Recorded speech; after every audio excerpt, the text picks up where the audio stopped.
اس کی وحدانیت کا مزاج یہ ہے کہ وہ عقل کو منواتا ہے اپنی دلیل کے ذریعے کیا نہ سمجھنا، کیونکہ دلیل کو تسلیم کرنا بیوقوف کے لیے آسان نہیں ہوتا، اسی لیے نادان لوگ اس کی توحید سے ہمیشہ دور رہتے ہیں۔ بھلے ہی جبر کے ذریعے سے ان کے سروں کو سجدے میں جھکا دیا جائے، لیکن پھر بھی وہ توحید خدا کے قریب نہیں ہوتے۔ لیکن عقل مند کیونکہ دلیل کو پہچان لیتا ہے، اسی لیے اپنی مرضی سے اس کی بارگاہ میں سجدہ کرتا ہے۔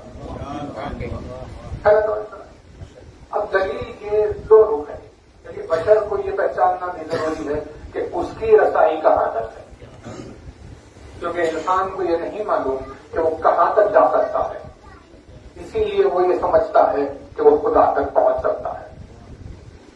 بس انسان کے لیے ممکن ہی نہیں ہے کہ وہ خدا تک پہنچے۔ انسان اگر اپنی معراج پر پہنچ جائے تو توفیقات الہی شامل حال ہو اور خدا خود اپنے ہاتھ سے تھام کر اسے اپنے قریب لے کر آئے تو انسان کی معراج کا نام ہے علی۔ اب انسان علی سے آگے نہیں پہنچ سکتا۔ انسان میں ایسے بہت سارے ہیں جو اپنی زندگی میں علی کے کسی چاہنے والے تک بھی نہیں پہنچ سکتے۔ لیکن مضمون نہ ہٹنا جائے، لیکن بات آئی ہے کہ بہت مشکل امر ہے یہ بھی، خدا کی توفیق سے کسی کو حاصل ہوتا ہے کہ کوئی اپنی زندگی میں علی کے محب کا ساتھ دے، ہے نا؟ کیونکہ جیسے جیسے لوگوں کے لیولز ہوتے ہیں، جس کا جو کرائٹیریا ہوگا، جیسی جس کی کریڈیبلٹی ہوگی، اس کی ویسی رسائی، ہے نا؟ بہت سارے ایسے ہیں جو علی تک نہیں پہنچ سکتے، بہت سارے ایسے ہیں جو سلمان تک نہیں پہنچ سکتے، بہت سارے ایسے ہیں جو بوزر تک نہیں پہنچ سکتے۔ ان لوگوں کے لیے اللہ نے ان کے زمانے میں، ان کے اطراف میں ایک علی کا چاہنے والا پیدا کر دیا۔ نہیں توجہ نہیں ہے؟ ان کے لیے اللہ نے ان کے زمانے میں ایک علی کا چاہنے والا پیدا کر دیا۔ ان کی کامیابی بس اتنی ہے کہ وہ اپنے زمانے کے محب علی کا ساتھ دیتے۔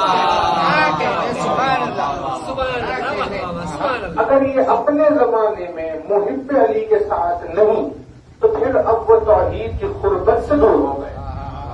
اس کی مثال ایسی ہے جیسے کوئی چین ہو، زنجیر، ایک سرا وہاں علاوہ سڑکوں کے پاس، ایک سرا یہاں ہمارے پاس، ہم نے تھاما ہوا ہے وہ آخری سرا،